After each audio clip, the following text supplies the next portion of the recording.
Campaign में मसरूफ़ थे वो, तो उन्होंने कहा कि जी कुछ हालात ख़राब नज़र आ रहे हैं। मैंने कहा कि जी क्या हुआ? तो उन्होंने कहा कि जी पूरे घर को कॉर्डन ऑफ कर दिया गया है एंड मतलब प्रिजन वैन्स और मतलब मुझे समझ नहीं आ रही थी कि ये क्या हो रहा है। मैं सीधा गाड़ी में बैठा और अपने हल्के में चला गया। कोई एक हफ़्ता ऐसा नहीं गुजरता था कि मैं अपनी वालदा की कब्र पे नहीं जाता था, और 11 महीने हो गए थे कि मैं वहाँ पर नहीं गया। बिस्मिल्लाहिर्रहमानिर्रहीम, अस्सलाम वालेकुम। मैं हूं ईसा नकवी। मेरे साथ अहमद चट्ठा साहब मौजूद हैं और अहमद चट्ठा साहब वो शख्स हैं जो कि इमरान खान साहब के साथ उस वक्त कंटेनर पर मौजूद थे जब वज़ीराबाद में उन पर हमला हुआ। और अहमद चट्ठा जो हैं वो इमरान खान साहब की लेफ़्ट साइड पर खड़े हुए थे और पहले जिस शख्स को गोलियां लगी थी वो अहमद चट्ठा साहब थे। बहुत सारे लोगों ने वो फुटेज भी देखी होगी और उस फुटेज में जिन लोगों को लेकर जाया जा रहा है उसमें चट्ठा साहब भी शामिल हैं। फिर पाकिस्तान तहरीक इंसाफ के टिकट के ऊपर NA-66 से ये इलेक्शन लड़े। और वैसे तो सबको मालूम है कि 8 फरवरी को क्या हुआ पाकिस्तान में। उसके हवाले से पाकिस्तान तहरीक इंसाफ का मुकदमा है भी बहुत तगड़ा कि फॉर्म 45 पर जीत गए और फॉर्म 47 के ऊपर उन्हें हरा दिया गया। और बड़ी बड़ी मार्जिनस जिन लोगों के थे उन लोगों को भी फॉर्म 47 के ऊपर शिकस्त हुई। बहरहाल असम्बली जो है वो वजूद में आ गई। 8 फरवरी के बाद जो एक बड़ा इंतखाबी मरहला है वो होने जा रहा है और बड़ा मार्का है। 21 अप्रैल को ज़िमनी इंतखाबात होंगे और अब ज़िमनी इंतखाबात ऐसी सूरत में हो रहे हैं कि मुस्लिम लीग नून हुकूमत बना चुकी है मरकज़ में भी और पंजाब में भी। पाकिस्तान तहरीक इंसाफ के लिए क्या 8 फरवरी का जो मार्का था वो किस किस्म का था और अब 21 अप्रैल का जो इलेक्शन है क्या उसी किस्म की सूरत हाल है या सूरत हाल पहले से बेहतर हो गई है या सूरत हाल पहले से ख़राब हो गई है? इनके हल्के में क्या चल रहा है? क्योंकि ये दोनों सीटें जीते। ये सूबाई असम्बली के इलेक्शन भी लड़ रहे थे और कौमी असम्बली के भी। दोनों इलेक्शन जो हैं ये एक लंबे लंबे मार्जिन के साथ जीत गए, जीत कर आ गए असम्बली का। कौमी असम्बली की नशस्त जो है वो इन्होंने रिटेन कर ली और छोटी सीट जो है जो सूबाई असम्बली का हल्का है वो इन्होंने छोड़ दिया। वहाँ से इनके भाई जो है वो अब इलेक्शन लड़ रहे हैं। तो चट्ठा साहब से ज़रा पूछते हैं कि वहाँ पर इस वक्त इनके एरिया में क्या सूरत हाल है जब मरीम नवाज़ साहिबा जो हैं वो पंजाब संभाल चुकी हैं। और ये सबको मालूम है कि जो ज़्यादा फोकस मुस्लिम लीग नून ने रखा है 8 फरवरी के बाद ख़ास तौर पर लोगों को शामिल करवाने के मामले में, वो पंजाब के ऊपर फोकस ज़्यादा रहा है। एक MNA को तोड़ने की कोशिश की, बाकियों को जिनको हराया गया उनको रीकाउंटिंग में हराया गया, लेकिन पाकिस्तान तहरीक इंसाफ के MNAs को ज़्यादा नहीं तोड़ा गया, MPAs को, जिसका मतलब वाज़ेह तौर पर ये नज़र आता है कि उनका फोकस जो है वो है कि सूबाई असम्बली जो है वो हर सूरत में अपने कंट्रोल में रखनी है। तो चट्ठा साहब, वैसे तो ये एक अपने अंदर एक अलहदा से दास्तान है कि आपके हल्के में इलेक्शन कैसे हुआ, आप कहाँ पर मौजूद थे, इलेक्शन किस माहौल में हुआ। तो पहले 21 अप्रैल पे आने से पहले ज़रा मुझे 8 फरवरी की कहानी सुनाएं कि 9 मई के बाद मेजॉरिटी जो है पाकिस्तान तहरीक इंसाफ के जो बाद में इवेंचुअली कैंडिडेट्स बने वो तो अपने हलकों में अपने इलाकों में मौजूद ही नहीं थे। तो 8 फरवरी के इलेक्शन में क्या हुआ? बिस्मिल्लाहिर्रहमानिर्रहीम।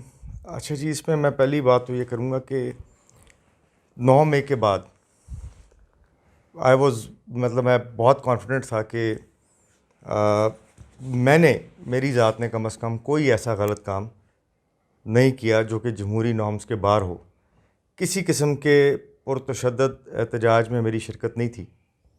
जो सही। हमारा वहाँ पर प्रोटेस्ट हुआ वो वज़ीराबाद में था, बहुत पीसफुल था। बल्कि इनफैक्ट जो वज़ीराबाद इटसेल्फ की FIR है उसमें ब्लॉकेज से अलावा, हल्की फुल्की ब्लॉकेज के अलावा और तकरीबन उसमें कुछ भी नहीं है। कोई दहशतगर्दी की दफ़ा नहीं लगी हुई, कोई ऐसी चीज़ नहीं है। और वो नॉर्मल जो हमारी वज़ीराबाद की कोर्ट है उसमें उसके हवाले से चल रहा है जहाँ पर मैं मौके पे मौजूद हूँ। तो कोई ऐसी उसमें बात या कोई गलत काम नहीं था। It was a very very peaceful protest जो कि हमारा डेमोक्रेटिक राइट है। एनीवे, उसके बाद ख़बरें आने लगी कि सोशल मीडिया उस दिन भी बंद था, व्हाट्सएप वगैरह नहीं चल रहा था। तो टेलीफोन पे थोड़ी अजीब से हालात की कि हालात अजीब से बन रहे हैं, कुछ शायद पुलिस अरेस्ट करेगी और कुछ ऐसे मामलात बन रहे हैं, इस तरह की ख़बरें आने लगीं। तो मैं वहाँ से जब वज़ीराबाद से अपने घर की तरफ जाने लगा तो मतलब हालात को देखते हुए मुझे कुछ दोस्तों ने तजवीज़ दिया कि एक आधा दिन घर के बजाय कहीं और रह लें। तो मैं एक आधा दिन अपने घर के अलावा कहीं और चला गया और मैंने अपनी उसके कुछ दिन बाद ही लाहौर से अपनी प्रोटेक्टिव बेल कराई। और इवन मैं जो हमारा कोर्ट्स हैं वज़ीराबाद, वहाँ पर भी सही। एक दफ़ा मैं पेश हुआ, वहाँ पर भी मैं एक दफ़ा पेश हुआ। बट वो बस पेश होने की देर थी। वो FIRs की लाइन जो है वो आहिस्ता आहिस्ता खबर करते करते करते करते वो बढ़ती गई और वो अब जाके तकरीबन 43 पे पहुंच गई है। तो उसके बाद मैं समझे रूह पोश रहा। सारे इलेक्शन कैंपेन का मैं पार्ट नहीं बन सका। जो कैंपेन है वो मेरी फैमिली ने रन की, मेरे जो साथी हैं हल्के के। तो आपकी फैमिली जो है वो तो नस्ल दर नस्ल इलेक्शन लड़ती आई है, आपके वालिद साहब इलेक्शन लड़ते रहे। ये इलेक्शन 8 फरवरी का कितना मुख्तलिफ था इन टर्म्स ऑफ, ज़ाहिर है कि जब आप इलेक्शन लड़ते हैं, आप एहतमाम करते हैं, आपको हल्के के लोगों के लिए इलेक्शन सेल अपना बना के बड़ा ज़बरदस्त सा चलाना पड़ता है, खाने पीने के बंदोबस्त करने पड़ते हैं, रैलियां करनी पड़ती हैं, गाड़ियों का बंदोबस्त होता है, खाने पीने होते हैं, ये सारा माहौल होता है ज़ाहिर है हमारे यहाँ। तो आपको कुछ नहीं करना पड़ा। देखिए, ऐसी कोई चीज़ करना तो बड़ा कुछ चाहते थे जिस तरह एक रेगुलर इलेक्शन होता है, लेकिन जो हालात बन गए थे कि इवन मैं आपको एक एग्जांपल देता हूँ कि मेरे भाई और मेरे वालिद पे भी अल्टीमेटली FIRs दे दी गई थी at one point in time, but वो इतनी ज़्यादा नहीं थी तादाद में। और वो जब अपनी बेल्स कंफर्म करा के कॉन्स्टिट्यूंसी में गए इलेक्शन के वक्त, तो पहले 1-2 दिन मेरे भाई ने ज़रा मूव अराउंड किया और एक तो जगह के ऊपर वो फातिहा कहने गए, एक आधी जगह के ऊपर चाय पी, बिल्कुल कमरे में बैठक पे। तो रात को मतलब उन घरों के ऊपर रेड हो रहता था। सही। तो देन वी डिसाइडेड कि हमारे ऑब्वियसली हमारे लिए हमारे जितने भी हमारे काबिल एहतराम साथी हैं हल्के के, उनकी जानो माल हमारे लिए बहुत अजीज़ है, क्योंकि वो सब दोस्त ही हमारे लिए मेहनत करते हैं, हमारे पार्टी के जो मैसेज है वो लेके आगे जाते हैं। तो देन वी डिसाइडेड कि हम अपनी कैंपेन की, मेरे वाले ने डिसाइड किया कि सोशल मीडिया कवरेज नहीं करेंगे, और बजाय इसके कि हम जिस तरह रैलीज़ करके जाते हैं या हर जगह जाते हैं, हम अपनी सारी टीम को अपने पास दावत देंगे और उनको रिक्वेस्ट करेंगे कि जी ये इलेक्शन और ये आप आपकी क्वाइटली। मौजूदगी में हो रहा था? जी मेरी अदम मौजूद, हाँ जी, मैं तो आप वहाँ पे फिजिकली प्रेजेंट नहीं, थे, मैं जो तो वहाँ बंदा पर इलेक्शन लड़ रहा है वो वहाँ पे मौजूद नहीं वो है। वहाँ पर मौजूद नहीं है। सही। तो इवन मेरी फैमिली भी जब कहीं जाती थी तो वहाँ पर उस घर के लिए जहाँ पर वो जाते थे मसला बन जाता था। मतलब इवन के इस हद तक है कि जिस दिन पोलिंग थी उसके सुबह 6-6:30 बजे तक भी हमारे जो पाकिस्तान तहरीक इंसाफ के चाहने वाले मेन वर्कर्स हैं, उनके घरों पे पोलिंग डे से भी सुबह 6:30 बजे तक रेड्स हो रही थी। सही। मतलब ये तकरीबन वहाँ पर पोजीशन बनी हुई थी। बहरहाल फिर इलेक्शन डे आ गया और इलेक्शन डे पे मोबाइल सर्विस बंद, इंटरनेट सर्विस बंद, लोगों को पोलिंग स्टेशन अपना ढूंढने में मुश्किलात का सामना। उस दिन इलेक्शन का नतीजा, नंबर्स क्या आए आपका? आप 2 हलकों पे लड़ रहे थे, आप बड़ी सीट भी लड़ रहे थे, छोटी सीट भी लड़ रहे थे। NA आप कितने से जीते और सूबाई असम्बली पे रिज़ल्ट क्या रहा? NA के ऊपर थे जी मेरे तकरीबन 160,000 वोट्स। 1,60,000 जी 1,60,000। और जो हमारे मुखालिफ हैं पाकिस्तान मुस्लिम लीग नवाज़ के, उनके थे 1 लाख। सही। आप 60,000 के बड़े मार्जिन से जी ऐसी। और प्रोविंशियल, हाँ जी, प्रोविंशियल के ऊपर मेरे थे जी तकरीबन 87,000 समथिंग, और जो मेरे मुखालिफ हैं उनके थे 49,000 समथिंग। सो 38,000 का मार्जिन था तकरीबन वहाँ पर। और ये मैं अपने हलके का बेहद शुक्रगुजार हूँ। हमारे पूरे हलके ने, मैं समझता हूँ कि ऐसे समझा कि मैं नहीं हूँ, तो उन्होंने ख़ुद अपने आप को मोहम्मद अहमद चट्टा समझा, ख़ुद अपने आप को इमरान खान समझा, और इस तरह एफर्ट की। रात के अंधेरे में वो डोर टू डोर मुहिम चलाते तो थे। ये इतना बड़ा विक्ट्री निकल का तो हम मार्जिन सकते है। नहीं थे। माजी में जो आपकी फैमिली भी इलेक्शन लड़ती रही है, मार्जिन इतना ही रहता था जीत का, यानी कि आप नहीं, नंबर से जीत ये हमारे हलके की तारीख का सबसे बड़ा मार्जिन है जी। अच्छा। तो दिस शोज़ के खान साहब की का नज़रिया सही के साथ किस हद तक अवाम एग्री करती है, और किस हद तक आप समझें कि खान साहब का नज़रिया पूरे सेंट्रल पंजाब में भी, जो एक डिफ़िकल्ट रीजन होता था, वहाँ पर छा गया। इसको हम थोड़ा सा ना फास्ट फॉरवर्ड करते हैं। 8 फरवरी के बाद जैसे कैसे हुआ, लेकिन हुकूमतें बन गई। हुकूमत फेडरल में बन गई, मुस्लिम फॉर्म लीग नवाज़ 47 पे बन गई, जाली फॉर्म 47 पे, ये आप कह लें। चलें ठीक है, ये इसी बुनियाद के ऊपर आगे चलते हैं। शहबाज शरीफ साहब बन गए वज़ीर आज़म, मरीम नवाज़ साहिबा बन गई वज़ीर आला पंजाब। और उसके बाद से अप्रैल की, हम जिस तारीख को वीडियो रिकॉर्ड कर रहे हैं, 15 और 16 अप्रैल की दरमियानी रात को हम ये वीडियो रिकॉर्ड कर रहे हैं, कोई ऐसा मौजज़ा नहीं हुआ, कोई ऐसा करिश्मा नहीं हुआ, कोई पेट्रोल की कीमत में कोई 10 रुपए की कमी नहीं होगी, 20 रुपए की कमी नहीं फिलहाल होगी, तो जो हुआ है, जिस चीज़ में भी इजाफा हुआ, कोई नौकरियों के अंबार नहीं लग गए। तो सूरत हाल तो है ये कि ऑन ग्राउंड ज़ाहिर है कि लोगों को ना सिर्फ ये कि कोई रिलीफ मिला नहीं है, मिलता हुआ नज़र भी नहीं आ रहा।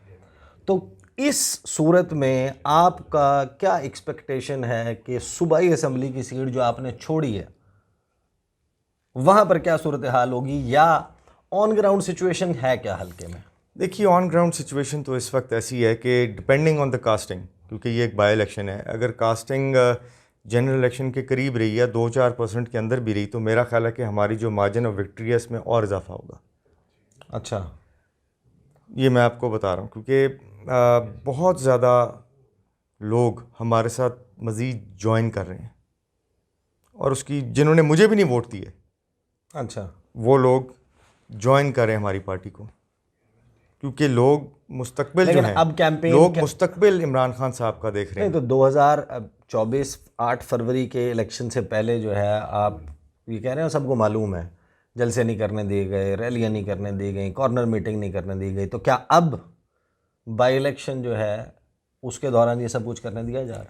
देखिए, मैं तो आपको इसमें अपना एक्सपीरियंस बताता हूँ कि मैं अपनी प्रोटेक्टिव बेल्स करा के मैंने अपना ओथ लिया था। उसके बाद मैं अपने कोर्ट्स में अपने आप को पेश कर रहा था, जितने भी ATC कोर्ट्स थे जहाँ पर भी मैं अपने आप को पेश कर रहा था, और तकरीबन 43 FIRs, नॉन FIRs जितने मेरे इल्म में थी, इसके दौरान मेरी बीवी ने भी हाई कोर्ट रिट की थी, उसमें भी जो केसेस डिक्लेयर हुए थे उन सब में मैंने बेल करा ली।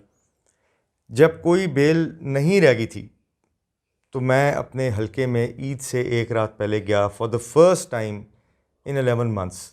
तारीख बनती थी 9। आप यानी कि ओथ उठाने के बाद भी अपने हलके नहीं गए थे, MNA बनने के जी बाद जी भी आप नहीं, अपने मैं हलके नहीं जी गए, नहीं, मैं अपनी बेल्स करा रहा था, और ईद से एक रात पहले आप गए? ईद से एक रात पहले मेरी बेल्स मुकम्मल हुई, बल्कि उस दिन सुबह ईद से एक दिन पहले लास्ट वर्किंग डे के ऊपर मेरी 8 बेल्स हुई लाहौर से। सही। वो 8 बेल्स करा के मैं सीधा गाड़ी में बैठा और अपने हलके में चला गया कि मैं अपने आवाम का शुक्रिया अदा कर सकूं फ़िज़िकली हर जगह के ऊपर जाके। साथ ही साथ खान साहब ने एतमाद का इजहार किया था और मेरे बड़े भाई को PP36 जो सीट मैंने वकेट की उसके ऊपर नामज़द किया, तो मैंने कहा शुक्रिया अदा करूं और साथ साथ दोस्तों से आगे भी रिक्वेस्ट करूं। सही। ठीक है ना जी। बेल्स कंप्लीट होते फ़ौरन, क्योंकि मैं देखें 11 महीने बहुत अरसा होता है, इंसान के अपने घर से दूर रहना एक बहुत बड़ा अरसा होता है, अपनी फैमिली से दूर रहना एक बहुत बड़ा अरसा होता है। मेरे कोई एक हफ़्ता ऐसा नहीं गुजरता था कि मैं अपनी वालदा की कब्र पे नहीं जाता था, और 11 महीने हो गए थे कि मैं वहाँ पर नहीं गया। तो सिचुएशन तो ऑब्वियसली इतनी सिंपल और इजी नहीं थी। तो बंदा अपनों को और जीत की जो खुशी होती है, जीत की खुशी तो इंसान की होती है अपनों में, सही। और मेरे सारे अपने तो मेरे हल्के के मेरे दोस्त भाई साथी हैं, वही मेरे अपने हैं ना जी। जी। हमारी जो टीम है वहाँ पर they are like my family members. सही। सो जीत का जो मज़ा है वो अपनों में जाके होता है, वो कामयाबी नहीं की हुआ। मज़ा और खुशी होती है। तो मुझे था कि मैं जल्दी अपने भाइयों, दोस्तों, साथियों में, बुज़ुर्गों में, माओ बहनों में जाके उनका शुक्रिया अदा करूँ और मैं वहाँ पर जाऊँ।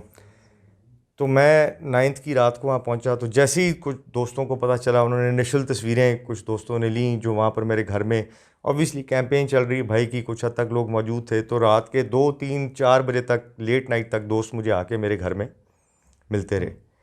अगले दिन ईद के दिन भी इसी तरह से सारा दिन, मेरा ख्याल है मैं 14-15 घंटे स्ट्रेट बैठा रहा और मेरे दोस्त आते रहे, और मुझे शायद इससे ज़्यादा खुशी का मौका नहीं था कि इतने अरसे बाद मेरे अपने मुझे मिल रहे थे। सही। और उसके तीसरे दिन मुझे कुछ दोस्तों ने इनवाइट किया कि जी आप हमारे गांव विज़िट करें, हमारे गांव विज़िट करें, लोकल आके शुक्रिया अदा करें। तो मैं उससे आप समझें कि 2-4 जगहों पे गया हूँगा, और for me it was unbelievable कि जो रिस्पांस था दोस्तों का सही।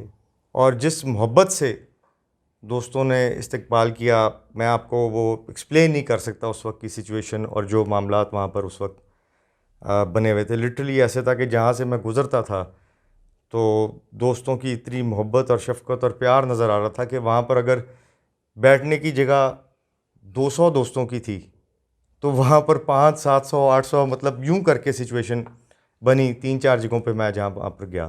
सही। तो ये सारी चीज़ें सोशल मीडिया पे गईं, और अभी मैं ये 2nd या 3rd डे ऑफ ईद मैं अपने यहाँ यूं ही शुक्रिया अदा करके कुछ जगहों के ऊपर घर आ रहा था, तो आई रिसीव्ड अ कॉल अपने घर से कि जी यहाँ पर कुछ सिचुएशन और हालात जो हैं, मेरे भाई भी इसी तरह बाहर निकले हुए थे, कुछ अपनी कैंपेन में मसरूफ़ थे वो, तो उन्होंने कहा कि जी कुछ हालात ख़राब नज़र आ रहे हैं। तो आपके एरिया में या आपके घर मेरे के? मेरे घर के इर्द गिर्द। अच्छा। अपने घर वापस लौट रहा था ना जी मैं। तो मैंने कहा कि जी क्या हुआ, तो उन्होंने कहा कि जी पूरे घर को कॉर्डन ऑफ कर दिया गया है और वहाँ पर एक पुलिस ने घेरे में ले लिया है और आप बेहतर है कि आप अभी कुछ देर किसी और दोस्त की तरफ हल्के में ही रुक जाएं। हम वहाँ पर चले गए। ये वो मौका है जिस वक्त आपकी बेल्स हो चुकी हैं जी मेरी और बेल्स, आपके जी ऊपर मेरी एक्टिव ऐसा जी कोई जी जी मुकदमा नहीं है बिल्कुल, जिस पे आपको गिरफ्तार मेरी करना मेरी मतलूब हो। मेरी नॉलेज में तो नहीं है, सही। जो कि मेरे इल्म में हो या हाई कोर्ट की रिट पिटिशन जो मेरी वाइफ ने फाइल की थी उसमें आया हो, सही। वो सब मैं करा के आया हूँ। अब अगर हाई कोर्ट की रिट पिटिशन में आईजी पंजाब ने गलत रिपोर्ट जमा कराई है तो उसके अंदर मेरा कसूर तो नहीं है, जितना मुझे पता था, बल्कि उसके बियॉन्ड भी जो पता चला उन सब में बेल्स करा के मैं गया। वो बहावल नगर वाकई में थोड़ा सा मसरूफ थे। ये तो खैर अब ये तो अब खैर उनको उनकी पता हो कि वो कहाँ मसरूफियत मसरूफ़ थोड़ी सी थे। और किस्म की थी। तो आपको जब ये बताया कि आप हालात ठीक नहीं हैं, आप कहीं चले जाएं, तो आप फिर इस्लामाबाद आ गए या आप नहीं पहले मैं कहीं उधर हल्के हल्के में? में हल्के में तो क्या एग्जैक्टली देखें, क्या मेरा चल क्या रहा था वहाँ पे? मैं इतने अरसे बाद अपने हल्के में गया हूँ, मैंने सब जगह पे जाना है, मैं क्यों इधर उधर मतलब मैंने कहा पता नहीं किस वजह से आए हैं। बहरहाल वो उन्होंने कॉर्डन ऑफ कर दिया एंड मतलब प्रिजन वैन्स और मतलब मुझे समझ नहीं आ रही थी कि ये क्या हो रहा है, मतलब फॉर व्हाट पर्पस। हमारे घर का गेट तो दिन रात खुला रहता है, सही। तो बस वो बाहर राउंड लगाने लगी पुलिस, सामने एक छत थी उसके ऊपर भी पुलिस चढ़ गई और इर्द गिर्द हो रहा है। अब उनसे मेरे कुछ वकला वहाँ पर मौजूद थे, उन्होंने उनसे पूछा कि मेरे भाई व्हाट्स द इशू, तो उन्होंने कहा कि जी अहमद चट्टा साहब एक गैर कानूनी रैली निकालने लगे। वैसे तो जमहूरियत में इलेक्शन के अंदर अगर आप रैली निकालें, हमने सारी ज़िंदगी निकाली है, तो गैर कानूनी रैली का मकसद तो मुझे कोई आज तक समझ नहीं आया कि व्हाट इज़ अ गैर कानूनी रैली।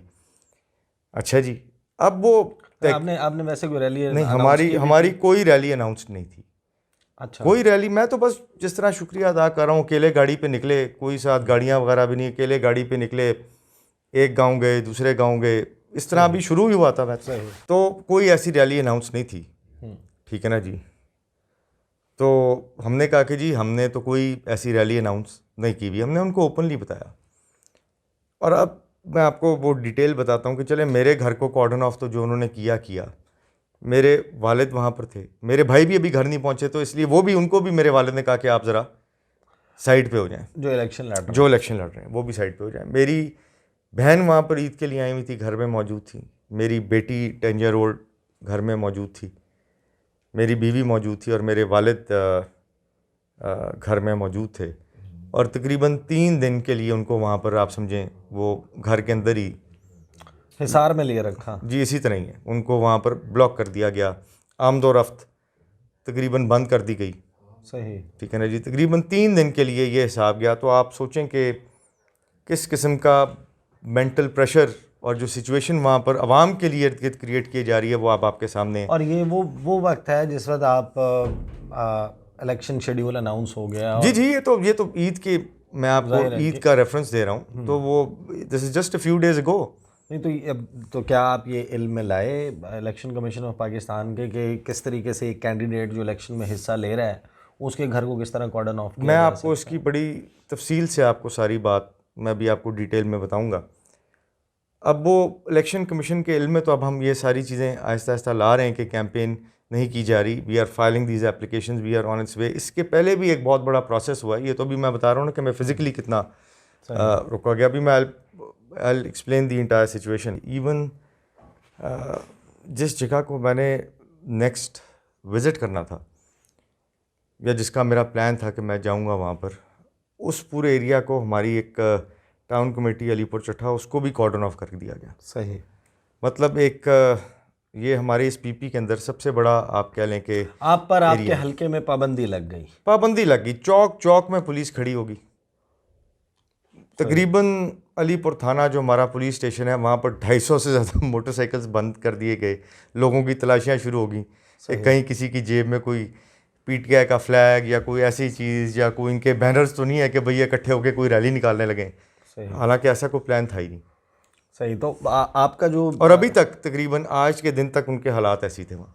सही। और ये जो हल्का है जिसमें अब आपके भाई इलेक्शन लड़ रहे हैं, यहाँ पे अदरवाइज़ जो प्री पोल जिस तरीके से कहा जाता है कि प्री पोल धांधली किस तरीके से होती है, वहाँ पर आरओ और ये सारा मामला ठीक चल रहा है? कोई इसके अलावा शिकायत नहीं, बस आपकी पाबंदी लग गई, आपको घर नहीं जाने दिया जा रहा? देखिए इसके अंदर अब मैं आपको बताता हूँ, हमने इसमें बल्कि इलेक्शन कमीशन में भी कंप्लेन फाइल की हुई है और हमने इनफैक्ट हाई कोर्ट में भी रिट कर दी है।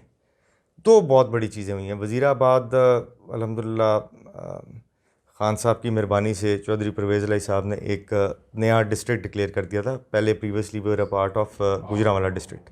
सही। ठीक है ना जी। तो हमें यहाँ पर अपना जब से इलेक्शंस मैं देख रहा हूँ इस हल्के में, RO office is always in Wazirabad. सही।